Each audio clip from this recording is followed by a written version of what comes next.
My name is Jenny, and today I want you to sit with me, relax, and listen carefully because we are going to practice something very important. This video is called B2 Level English Listening Practice. Think like an English native speaker. Learn English quickly. And when I say think like a native speaker, I don't mean you need to copy someone's accent or pretend to be somebody else. I mean, you can learn how to understand the rhythm, the style, the way of thinking that English speakers naturally use when they talk to each other. This will help you listen better, understand faster, and also speak in a way that feels more natural. So, let's start at the beginning. I want you to imagine that you are sitting with me in a small classroom. It's quiet, the light is soft, and you can hear only my voice. You don't have to read a textbook. You don't have to memorize grammar rules right now. You just need to open your ears and your mind. English is not just a language of words. It is a language of sound and meaning. If you can hear the sound and feel the meaning, then you can follow conversations, TV shows, podcasts, or even real people in the street without getting lost. Now, let's warm up your ears. Listen carefully to the way I speak. Sometimes I go fast, sometimes I slow down, sometimes my voice goes up at the end of a sentence, and sometimes it goes down. This music of English is called intonation. Native speakers don't even think about it, but you can train yourself to notice it. Let's try a small exercise. Repeat after me. How are you? Say it slowly. Good. Now say it quickly, like a native speaker in the street. How are you? Did you notice that the words almost connect? It sounds like how are ya? That is the natural rhythm. Don't worry if your mouth feels strange when you copy this. With practice, it will become easier. Listening at B2 level means you can already understand the main ideas in long conversations and lectures, and you can follow TV shows or movies if people speak clearly. But sometimes you may miss details, or you may get confused when people use idioms or speak fast. That is normal. What we want to do is close that gap. I want you to not only catch the main ideas, but also enjoy the small details, the jokes, the emotions, the little words that give flavor to the sentence. Let me give you a short story. Imagine you are in London and you ask someone for directions. You say, "Excuse me, how can I get to Oxford Street?" The person answers quickly, "Yes, sure, just go down there. Take the second left, walk past the pub, and you'll see it on your right. Can't miss it." Now, if you try to understand word by word, you may get stuck. What does "can't miss it" mean? Why did he say "yes, sure" at the beginning? But if you listen for the whole meaning, you understand. Go down, second left, past the pub, then it's on the right. And "can't miss it" just means it's very easy to see. The key here is not to panic about every single word, but to hear the general direction. That's how natives think. They don't translate every word. They just get the message. So, here's another listening trick. Focus on the important words. In English sentences, not every word carries meaning. For example, listen. I was going to the market because I needed to buy some apples. The important words are going, market, buy, apples. The other words, I was to the because I needed to, are just grammar glue. They hold the sentence together, but they are not the main meaning. If you train your ear to catch the strong words and let the soft words go, you will understand faster. Try this with me. I'll read a few sentences, and you just repeat the key words after me. Sentence 1. She is studying hard for her final exams. Key words: studying, hard, final exams. Sentence 2. They were watching a movie when the phone rang. Keywords. Watching movie, phone rang. Sentence 3. We might travel to Spain next summer if we save enough money. Keywords. Travel, Spain, summer, save money. Do you see? Even if you only catch the keywords, your brain can fill the rest. This is what native speakers do naturally. They don't hear every word, but they don't need to, because the main words are enough. Another big part of thinking like a native speaker is understanding connected speech. English people often join words together. For example, instead of saying want to, they say wanna. Instead of going to, they say gonna. So, I am going to eat becomes I'm gonna eat. At first, it sounds like a completely different word, but it's just a shortcut. If you only study formal English, you will feel confused when you hear this because real conversations are full of shortcuts. Let's practice. Repeat after me. I want to go home. Good. She's gonna call you. Excellent. Do you want to watch a movie? Nice. The more you hear these, the more natural they will sound. I also want you to practice predicting meaning. Native speakers don't wait until the end of a sentence to understand it. They predict what's coming next. For example, if I say, tomorrow I'm going to, you can already guess I will talk about a plan, maybe going somewhere, maybe doing something. If I say, I'm so hungry, I really need to, you can guess the next word is eat. This skill makes listening much easier because your brain is already ready for the idea. So practice this. I'll start a sentence, and you finish it in your head. After class, did you guess go home, or study, or relax? Perfect. When it's raining, maybe you guessed take an umbrella or stay inside. Yes. This is exactly how natives think. They guess the ending before it comes, and if they're wrong, they adjust quickly. Now, let's talk about listening in real life. When you listen to podcasts, music, or movies, don't try to understand every single thing at once. Choose one focus.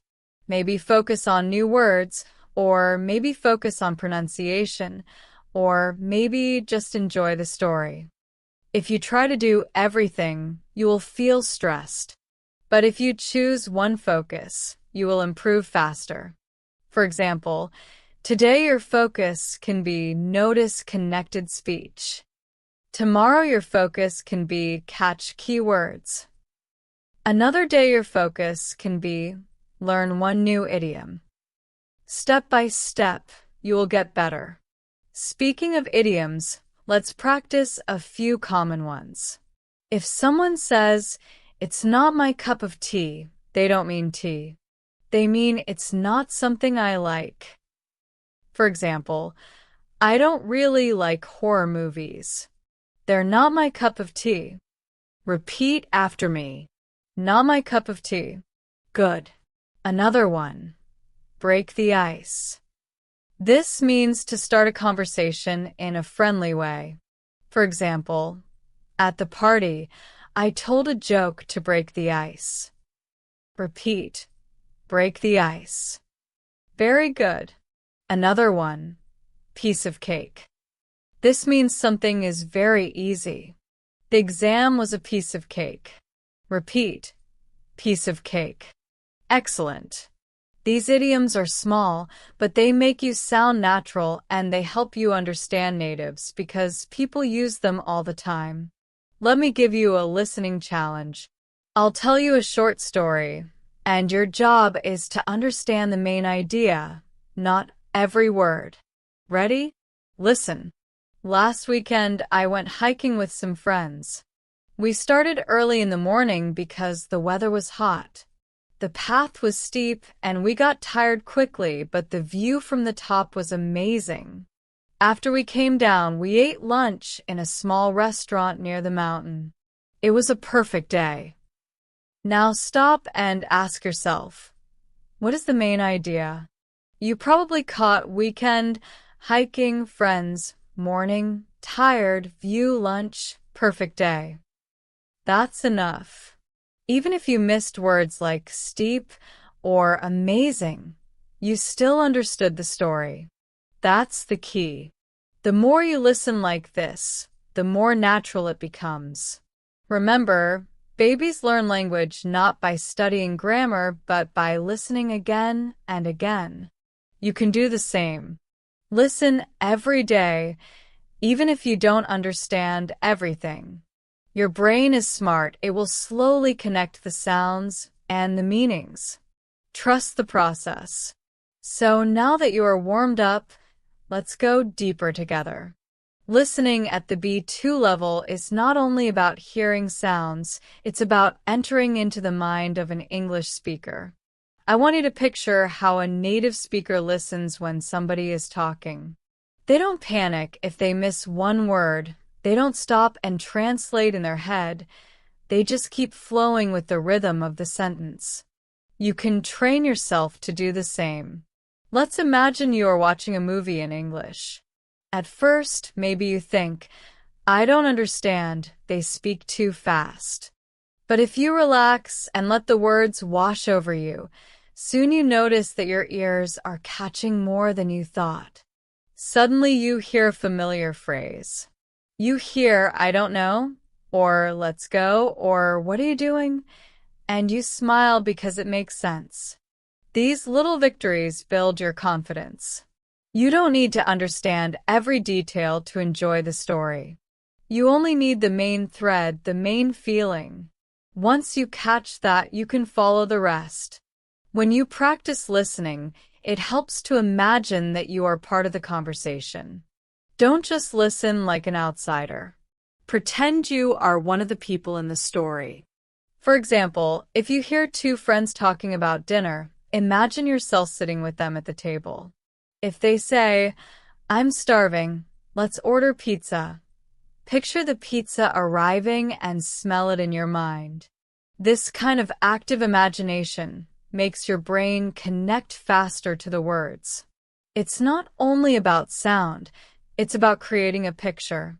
Native speakers do this without thinking because the words automatically bring pictures in their head. You can train that skill too by using your imagination as you listen. Now, let's play with speed. When natives talk, sometimes they rush, sometimes they slow down, sometimes they cut words short. If you only practice with slow, clear English, you will feel shocked when you meet real conversation. That's why it's important to mix your practice. Some days listen to very clear English, like the news. Other days, challenge yourself with fast conversations, like TV shows or podcasts. At first it feels impossible, but after a while, your ear gets stronger, like a muscle. The more you exercise it, the faster it reacts. Think of listening like running. At the beginning, you run slowly. But with training, you can run faster and longer. The same with listening. Your ear becomes trained to catch quick words and short forms. One thing that helps is shadowing. This means listening to a short piece of English and immediately repeating it aloud, copying not just the words but the tone, the rhythm, the music. For example, if you hear me say, "What are you up to?" you immediately repeat, "What are you up to?" Try to copy my voice exactly. At first you may feel shy, but it's a powerful tool. Shadowing forces your mouth and your ear to work together. You don't only hear English, you produce it at the same speed, and this gives you the reflex of a native. You don't have to shadow a whole movie, just choose a few lines each day. Within weeks you will notice that you can follow faster conversations with more confidence. Another important habit is noticing chunks of language. A chunk is a group of words that go together, like at the end of the day, or by the way, or as soon as possible. Natives don't build sentences word by word. They use these ready-made blocks. If you can recognize the chunks, you will understand faster because your brain doesn't need to translate each piece. For example, if I say, "At the end of the day, it's your choice," the whole phrase "at the end of the day" doesn't mean the evening. It means finally or after everything. If you know the chunk, you don't need to think. The meaning is instant. Try to listen for these blocks whenever you hear English. They're like shortcuts in the brain. Let's try an exercise. I will say a sentence slowly, and I want you to listen for the chunk. I'll give you a hand with your homework. Did you hear it? Give you a hand. That's a chunk. It means help. So when you hear that in real life, you don't think about a hand. You know it means help. Another one. He's feeling under the weather today. Did you catch the chunk? Under the weather means sick. Not about weather, but about health. So when you hear it, you instantly understand.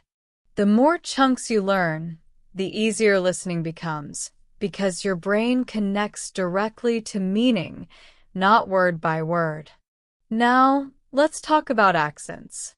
At B2 level, you'll meet different accents of English. Maybe British, American, Australian, Canadian, or even non-native accents. Don't worry if they sound strange at first. Each accent has its own rhythm and sound, but the basic words are the same. Think of accents like different flavors of food. At first you may not like one flavor, but with time you get used to it and even enjoy it. The secret is exposure. Listen to different voices. Watch movies from different countries. Listen to interviews on YouTube with people from different places. Slowly, your ear adjusts. You don't need to understand every accent perfectly, but being comfortable with variety will make you flexible. Sometimes learners tell me, "Jenny, I feel lost when people use slang or informal language." That is normal. Remember, native speakers don't always use textbook English. They may say, "What's up?" instead of, "How are you?" They may say, "Hang on," instead of, "Wait a minute." They may say, "No worries," instead of, "It's okay." These are not difficult, they are just everyday habits. You don't need to learn all slang, but you should be aware that informal English is full of small phrases like this. When you hear them often, they become normal. One good way to practice is to watch sitcoms or dramas because they show how people actually talk in daily life. Now let me tell you a story, and this time I want you to imagine yourself inside the story as one of the characters. Listen closely. Last Friday, I finished work and went to meet my friend at a cafe. She was already there, waiting with a big smile. We ordered coffee and started chatting about her week. She told me she had a problem at her job. Her boss was very demanding, and she felt stressed. I listened and gave her advice. Then she asked me about my plans for the weekend, and I told her I wanted to relax and watch a movie at home. Suddenly, it started raining heavily outside, so we decided to stay longer in the cafe and enjoy another cup of coffee. It was a cozy evening. Now think, what was the main story? Meeting a friend, talking about work, sharing plans, rain outside, cozy cafe. That's enough. You don't need every detail. You just need the main picture. That's how to listen like a native. Focus on the big picture first, detail second. Another way to practice is to summarize after listening. After you hear a story, don't try to repeat it word by word. Just say, "Okay, the main idea is this." For example, you could summarize my story by saying, Jenny met her friend in a cafe, They talked about work and weekend plans, and it rained, so they stayed inside. That's perfect. You didn't copy me, but you got the meaning. This is exactly how your brain should train itself when listening to English in real life. Now, a quick word about patience. Many learners get frustrated because they want to understand everything right away. But language is like a garden. You plant seeds, you water them, and slowly they grow. Listening every day, even 10 minutes, is like watering your garden. Maybe you don't see the flowers today, but one day suddenly you realize you understand a podcast without subtitles and you smile. That is your flower. So be patient, keep listening, and trust the growth. Let's do one more practice. I'll say a few sentences and you just relax, listen, and catch the main idea. Ready? I missed the bus this morning, so I had to walk to school in the rain. Did you get it? Main idea. Missed bus, walked in rain. Next, she bought a beautiful red dress for her sister's wedding next month. Main idea. Bought dress, sister's wedding. Next, we stayed up all night watching the football game because it was so exciting. Main idea. Stayed up, football game, exciting. This exercise trains you to find the heart of the sentence quickly, without stress. All right, welcome back. You're still with me, and that's a good sign. It means your brain is ready for more listening practice. Now, let's think about how English really lives in the world. You see, English is not only in classrooms or exams, it's in the streets, on the internet, in music, in conversations that are fast, messy, emotional, funny, sometimes even illogical. A native speaker doesn't stop to check grammar rules before opening their mouth. They just speak. And when they listen, they don't pause to analyze, they just absorb and respond. So if you want to listen like a native speaker, you have to train yourself to be comfortable with this messiness. English is not always clean. People interrupt, change subjects, laugh, or mumble. But the meaning is always there under the noise. Imagine you are in a busy coffee shop. Two friends are sitting next to you, speaking in English. One says, "Hey, did you get that thing sorted out with your landlord?" The other replies, "Yeah, kind of. He said he'd fix the leak next week, but I'm not holding my breath." Now, maybe you don't know the phrase, "not holding my breath." That's okay. You still understand the main thing. He will fix the leak next week, but the speaker doesn't trust him fully. That's enough. Later, you can look up the phrase and learn it means I don't expect it to happen soon. But in the moment, you didn't stop listening. You followed the story. That's how natives do it too. Even in their own language, sometimes they don't understand a joke, or they miss a word because of noise, but they keep listening. They don't panic.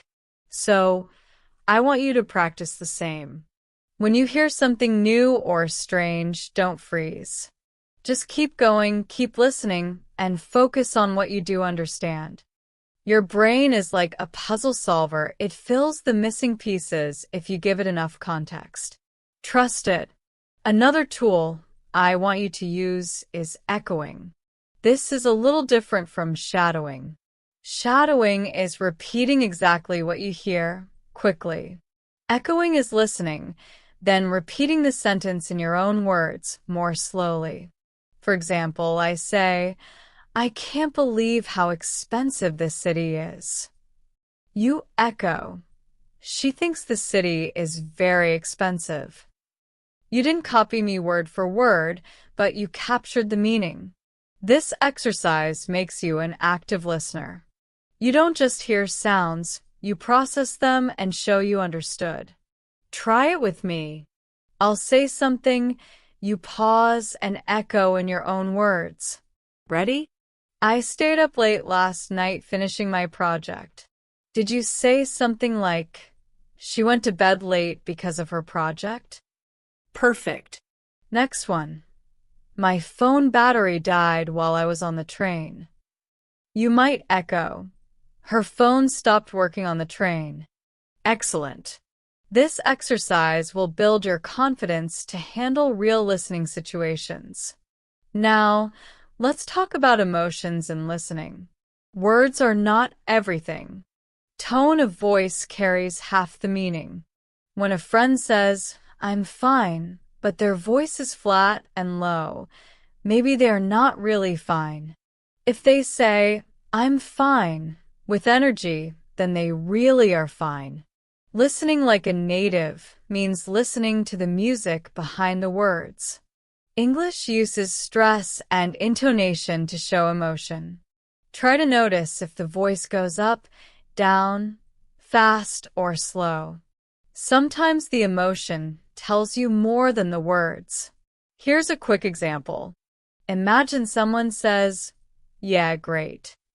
If the voice is high and happy, it means they are truly happy. If the voice is low and flat, it may mean the opposite. They are not happy at all. Same words, different meaning. This is why it's important to pay attention not only to words but also to tone. Native speakers rely on tone all the time. They can say thanks in 100 different ways, from truly grateful to sarcastic. So practice listening with your ears open to the music of the voice. I also want to remind you that mistakes are part of learning. When you listen, sometimes you'll misunderstand. Maybe you think someone said beach when they said peach. Don't worry. Even native speakers sometimes mishear words. The difference is they don't feel embarrassed, they just ask, sorry, what did you say? Or they figure it out from context. You should do the same. If you miss a word, it's not the end of the world.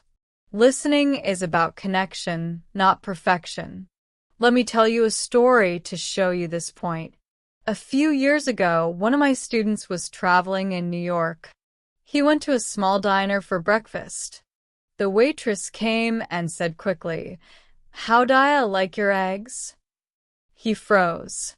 He had no idea what she said. But instead of panicking, he smiled and said, "Sorry, could you repeat?" She slowed down. How do you like your eggs? Now it was clear. She just wanted to know if he wanted scrambled, fried, or boiled. He laughed, ordered scrambled, and enjoyed his meal. The lesson is, don't be afraid to ask. Even natives repeat things for each other when they're not clear. That's part of real communication. Now, let's do a deeper practice story together. This will be longer, and your task is to stay with me, relax, and follow the flow. Don't try to understand every single word, just catch the meaning. Ready? Here we go. Last summer, I traveled to Spain with two of my closest friends. We arrived in Barcelona on a sunny afternoon, and the first thing we noticed was the energy of the city. The streets were full of people, the air was full of music and laughter, and the smell of food was everywhere. We checked into our small hotel near the city center and then went out to explore. We walked along the famous street called La Rambla, watched street performers, and bought ice cream. At night, we found a small restaurant where we tried paella for the first time. It was delicious with seafood and rice, and we couldn't stop eating. The next day, we visited Gaudi's famous church, the Sagrada Familia. The building was huge and beautiful, with tall towers and colorful windows. We took so many pictures. In the evening, we went to the beach, played in the waves, and watched the sunset. Every day in Barcelona was full of life and adventure, and when we finally left, we felt like we wanted to stay forever. Now, what's the main story? A trip to Barcelona, friends, food, sightseeing, beach, fun. That's enough. Even if you miss the word paella or Sagrada Familia, you still got the picture. Travel, adventure, joy. That's the skill you need to practice. To make your listening practice effective, you should also listen repeatedly. The first time, just relax and enjoy. The second time, try to catch new details. The third time, maybe repeat some sentences aloud. Repetition is not boring. It is the secret to mastery. Think about your favorite song. The first time you hear it, you don't know the lyrics. But after listening many times, suddenly you can sing along. That's the power of repetition. Do the same with English listening. Here's a trick you can try at home. Choose a short video in English, maybe 2 or 3 minutes. Watch it once with subtitles. Watch again without subtitles. Then listen only with audio, no video. Each time, you will catch something new. This triple approach, watch, read, listen, helps your brain connect sound, meaning, and memory. Natives don't need this because they grew up with the language, but for learners, it's a strong method. One more thing about thinking like a native. Natives don't translate in their head. When they hear the word apple, they don't think of the word in another language. They immediately picture the fruit. You should train yourself to do the same. Connect English words directly to images, feelings, or actions. When you hear run, picture running. Don't think of your language's word for run. This direct connection makes listening faster. Translation is slow. Direct meaning is quick. That's how natives think. All right, let's relax for a moment. Take a breath. You've been listening carefully for a long time now, and that is good training. Listening is like exercise. You need breaks, but you also need consistency. If you practice like this every day, even for 20 minutes, your ear will grow sharper and your confidence will rise. And remember, you are not alone. Many learners all over the world struggle with listening, but with patience, they succeed. You can too. So let's keep moving, because every minute you spend listening here is another step toward thinking like an English speaker. At this stage, I want you to stop worrying about perfect grammar or perfect pronunciation in your own speech, because the secret of good listening is not perfection, it's flexibility. When you listen to English, you are not taking a test, you are having an experience. Sometimes you understand everything clearly, sometimes you miss a piece, sometimes you guess. And that's exactly what happens to natives too. So instead of thinking, I must understand 100%, think, I will catch what matters and the rest will come with practice. This mindset takes away the pressure, and pressure is the biggest enemy of listening. Now picture this. You're sitting in a park and 2 teenagers walk by speaking English. They are talking fast, laughing, making jokes. One says, "That movie was insane, dude. I can't stop thinking about it." The other says, "Yeah, the ending blew my mind. I didn't see that coming." Maybe you don't know the phrase blew my mind. Still, you understand they're excited about a movie. They loved the ending. That's the point. Listening like a native is not about perfect translation. It's about grabbing the emotion, the main idea. Later you can check, and you'll find out that blew my mind means surprised me a lot. But in the moment, you didn't need that detail to understand the conversation. Let's do another short exercise. I'll say a phrase, and you try to feel the meaning from the situation, not from translation. Ready? I'm over the moon right now. You hear the happiness, right? It means I'm very happy. Next, I'm running out of time. You probably guessed it means I don't have enough time. Last one. He always cracks me up. Did you feel the laughter? It means he makes me laugh a lot.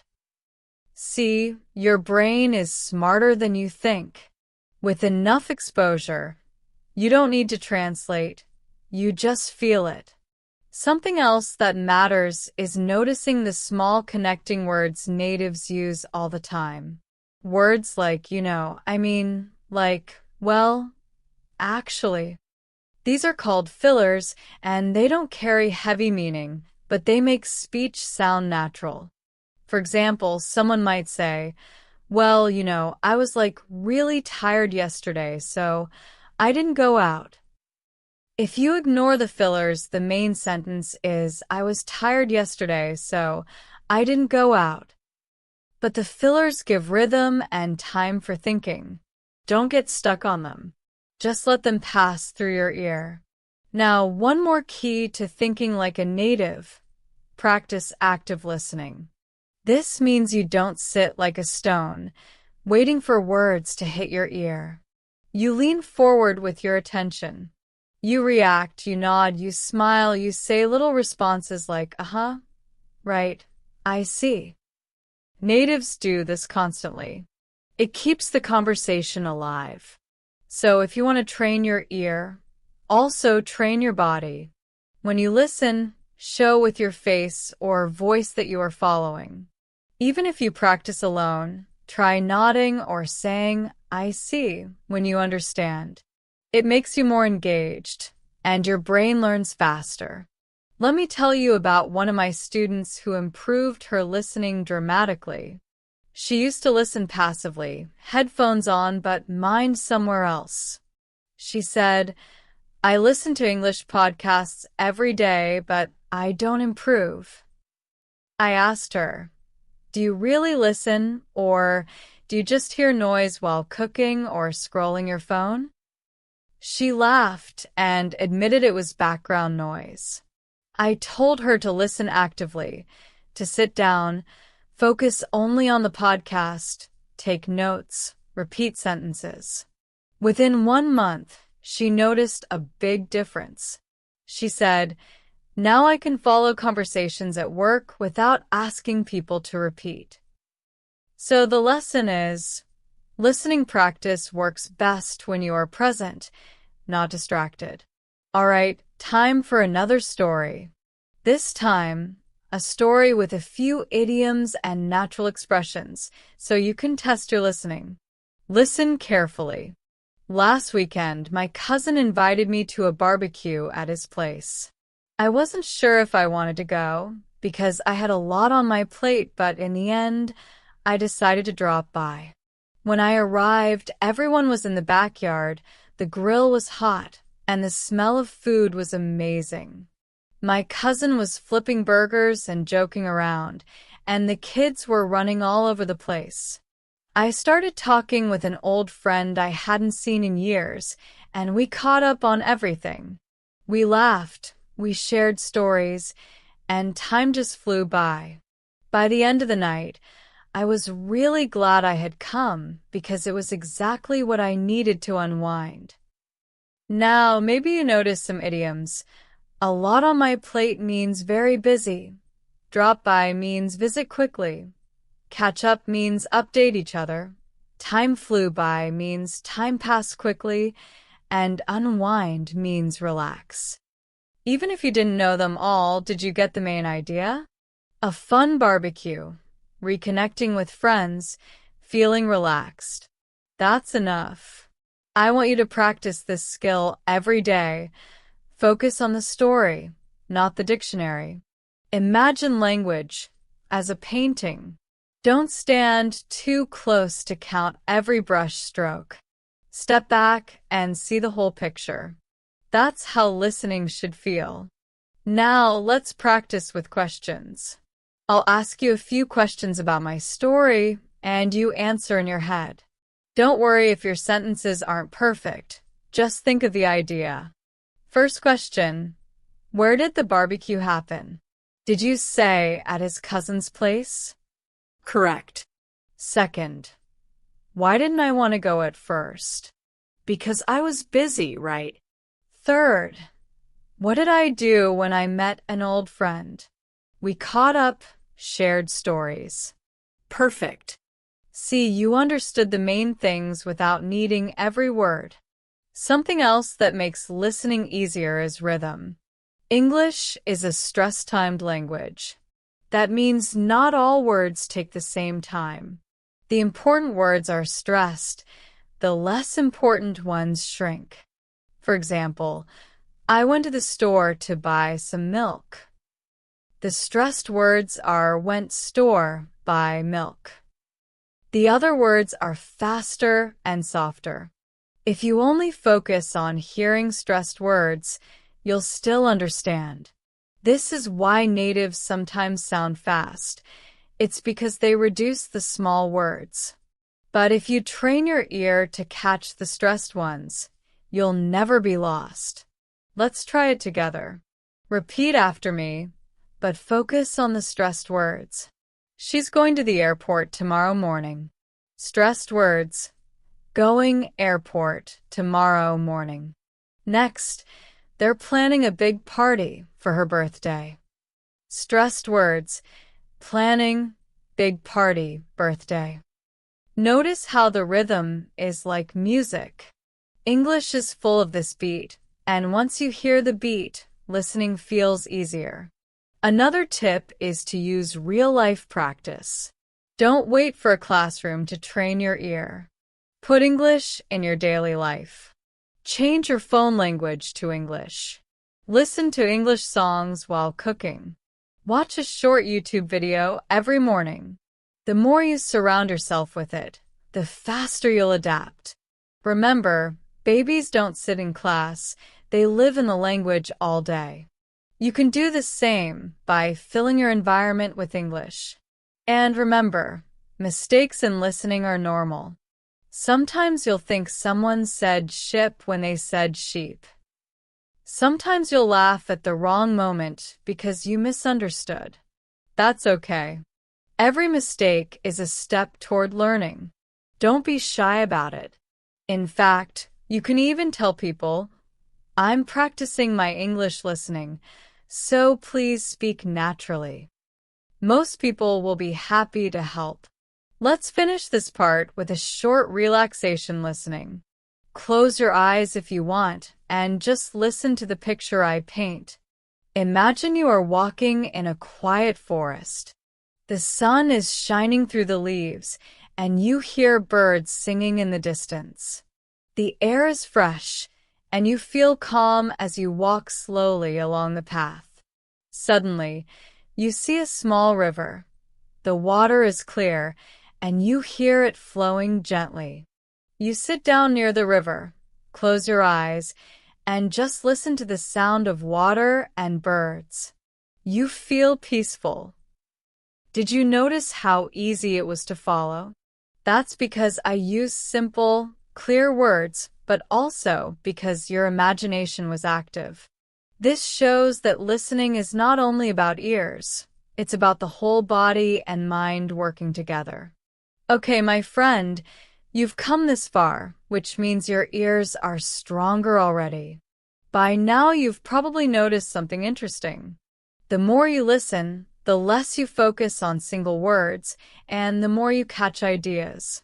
That's the real shift from studying English to living English. When you start to hear ideas, feelings, images, not just vocabulary lists, you are thinking like a native speaker. Let's slow down for a second and notice how your brain is working. When you first began learning English, you probably thought in your own language, then tried to find English words to match. So if you wanted to say, I am hungry, you thought of the word in your language first, then translated. That's normal. But now, when you hear me say, I'm hungry, do you need to translate it? Probably not. You just feel the meaning instantly. That's progress. That's what natives do. Direct meaning, no translation. Listening practice pushes you further and further into this space until English feels automatic. One way to train this deeper is by practicing with emotions. Let's try. When I say, "I'm so tired," feel the heaviness. When I say, "That's amazing," feel the excitement. When I say, "I can't believe it," feel the surprise. If you practice listening not only with your ears but with your feelings, you'll catch the meaning much faster. English is full of emotional shortcuts, intonation, rhythm, volume, that carry more than the dictionary meaning. Now, let me tell you a funny story to test your listening again. Listen closely and see if you can get the picture. Last month, I decided to try cooking something new. I bought all the ingredients to make homemade bread. I followed the recipe step by step. Mix flour, water, salt, yeast. I waited for the dough to rise, but nothing happened. It just sat there heavy like a rock. I thought maybe it needed more time, so I waited longer. Still nothing. Finally, I realized I had forgotten to add the yeast. No yeast, no bread. In the end, I just laughed and ordered pizza instead. Did you follow? The main idea is simple. Jenny tried to bake bread, forgot yeast, failed, laughed, ordered pizza. Even if you missed some words like dough or rise, you still got the story. That's what matters. Let's take it a step further. I'll ask you questions and you answer in your mind. What was Jenny trying to cook? Bread. What was missing? Yeast. What did she do at the end? Ordered pizza. Perfect. See, your brain is processing meaning, not memorizing every word. This is exactly the skill that makes you a natural listener. Another thing to remember, natives use sound reductions all the time. Instead of "did you eat," they might say, "did ya eat?" Instead of "what do you want to do?" it becomes "what do you want to do?" These reductions are everywhere, and if you only expect clean textbook English, you'll feel lost. But once you get used to them, you'll realize they're easy. Let's practice a few. Repeat after me. Did ya see that? Good. Whatcha doing? Nice. Gimme a minute. Perfect. These short forms make speech flow faster, but the meaning is the same. Think of them as shortcuts in sound. Now, here's a small secret about listening faster. Don't fight the speed. If you try to slow down the speaker in your mind, you'll always feel behind. Instead, let the speed carry you, like a wave in the ocean. When you surf, you don't stop the wave, you ride it. Listening is the same. Trust your brain to catch what it can and let go of what you miss. Over time, your brain will catch more and more because it adapts to the natural rhythm. Another powerful practice is listening with questions in mind. Before you play a podcast or watch a video, ask yourself, what do I want to learn from this? Then listen for that. For example, if the podcast is about travel, your question might be, where did the speaker go? What did they enjoy? Suddenly, your ear is sharper because you are listening with purpose. Native speakers always listen with purpose. They don't hear everything equally. They focus on what matters. You can do the same. Now let me give you another mini story, but this time faster and more natural. Ready? Yesterday I was running late for work, so I grabbed my bag, rushed out the door, and jumped on the bus. Halfway through the ride, I realized I had forgotten my laptop at home. I panicked for a second, but then I remembered I had saved the important files on my phone. So I took a deep breath and relaxed. When I got to the office, everything was fine. My boss didn't even notice. Did you catch the flow? Late, forgot laptop, panic, remembered phone, problem solved. Even if I spoke fast, you still saw the story. That's the trick. Focus on the chain of events, not every brick in the wall. Now, let's talk about repetition again, because it's that important. Think of a favorite movie you've seen in your own language. The first time, you watched for the story. The second time, you noticed more details. The third time, you started to memorize lines. You can do the same with English movies or shows. Watch them again and again. At first, focus on story. Next, on words. Next, on pronunciation. Each layer adds more understanding. This layered listening is one of the fastest ways to improve. Also, don't forget to enjoy the process. If listening feels like punishment, you won't stick with it. Choose content you love. Music, comedy, sports, news. Whatever excites you. The brain learns faster when it's happy. I once had a student who loved cooking. She watched cooking shows in English every day. At first, she only understood salt and pepper. But after weeks, she was following entire recipes without subtitles. Why? Because she cared. Interest is fuel for learning. Find your fuel.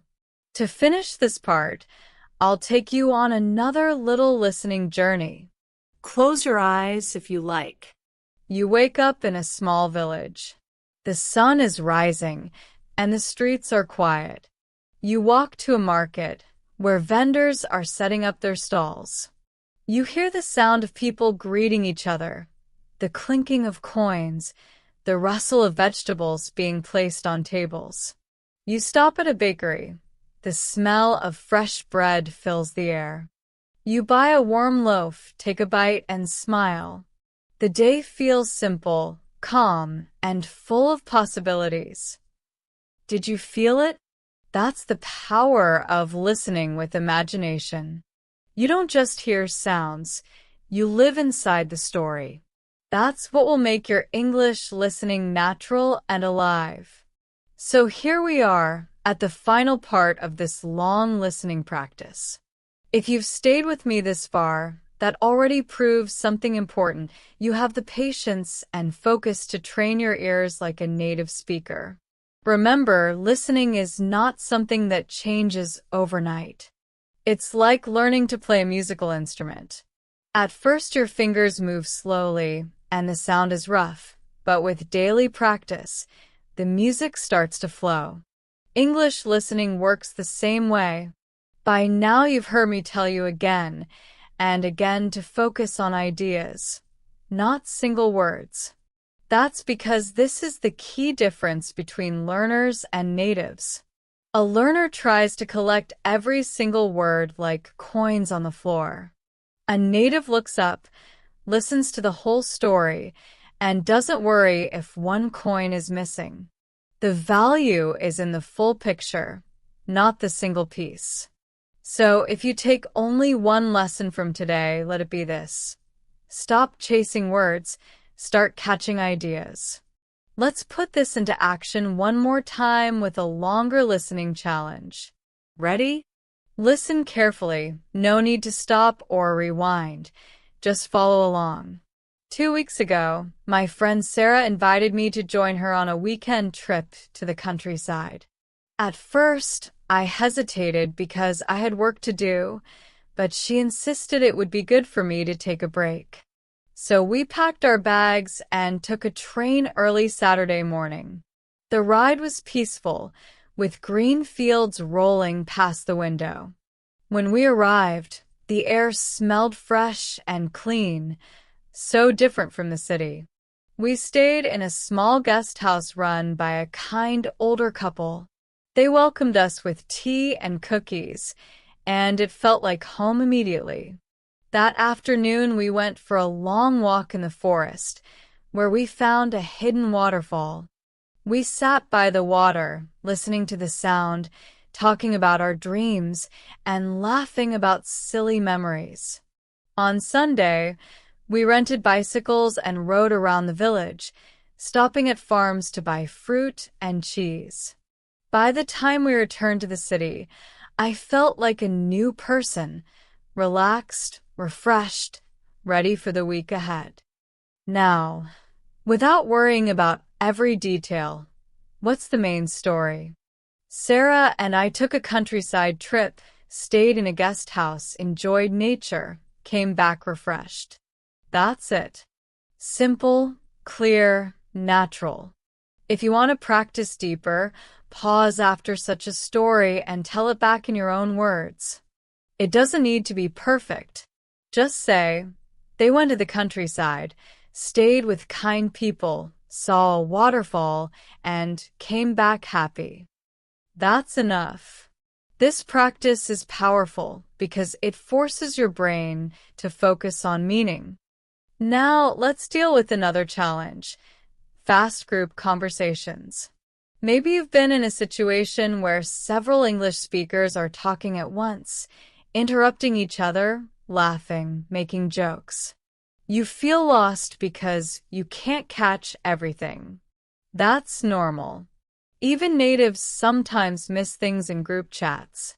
The trick is not to panic. Choose one speaker to focus on. Catch the main subject. Maybe you only understand half, but you still know they're talking about movies, or about work, or about food. That's enough to stay connected. With time, your brain will filter noise better, and you'll catch more. Here's an example of fast group talk. Listen and see what you catch. Hey, remember that time we got lost in Paris? Oh, yeah. Don't remind me. My feet were killing me. But the cafe we found was amazing, right? Totally. Best croissants ever. And then we almost missed the train back. That was crazy. Did you understand every word? Maybe not. But what's the subject? A group of friends remembering a funny trip to Paris, with croissants and almost missing a train. That's all you need. The details can come later. Listening like a native also means expecting the unexpected.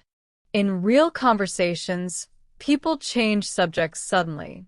One moment they talk about food, the next about politics, then about family. Don't freeze. Just follow the flow. If you miss the bridge between topics, it's okay. You'll catch up in a few seconds. That's how conversations really work. I also want to remind you that listening is not only about practice with media. It's also about real people. If you have a chance, speak with native speakers, or even with non-native speakers who use English. Every conversation trains your ear. Don't worry about mistakes. Real communication is not an exam. It's messy, funny, human. If you don't understand, just smile and say, "Sorry, could you say that again?" That's natural. Another useful practice is storytelling. Tell yourself stories in English, out loud if possible. When you speak and listen to yourself, you train both sides of the brain. For example, tell yourself what you did yesterday, step by step, in English. I woke up, I brushed my teeth, I had breakfast, I checked my phone. Simple, but effective. Over time, you'll notice that you can listen to yourself more smoothly, and then listening to others feels easier too. Let's do one last listening relaxation because learning doesn't have to be tense. Close your eyes, breathe, and imagine with me. You're sitting on a beach at sunset. The waves are gentle, the air is warm, and the sky is painted with orange and pink. You hear children laughing in the distance, and the soft sound of the ocean is steady, like music. You take a sip of cool water, feel the sand under your feet, and let the day fade into calm. You don't worry about anything. You just listen and feel at peace. This kind of practice may sound simple, but it is powerful. It connects language with feelings, and that makes memory stronger. Before we close, let me give you some encouragement. If you've listened through all these hours, you've already trained your ears more than most learners ever do in one sitting. You may feel tired, but your brain has been working, building new pathways, becoming more familiar with English sounds, rhythm, and flow. That's real progress. Even if tomorrow you feel like you forgot some things, don't worry. Your subconscious is still working. Every time you return to English, you will find it a little easier. So let's end with this thought. Listening is not just a skill, it's a habit. The more you listen, the more natural it becomes. Make English part of your daily life, not just your study routine. Listen while you walk, while you clean, while you relax. Let it surround you like background music. Step by step, it will feel less like a foreign language and more like a part of you. Thank you for spending this long time with me here at English Lab. My name is Jenny, and I'm proud of you for listening, practicing, and staying patient. Remember, think like a native, listen for meaning, not words, and enjoy the journey. Your English will grow naturally if you keep going. See you next time and keep listening.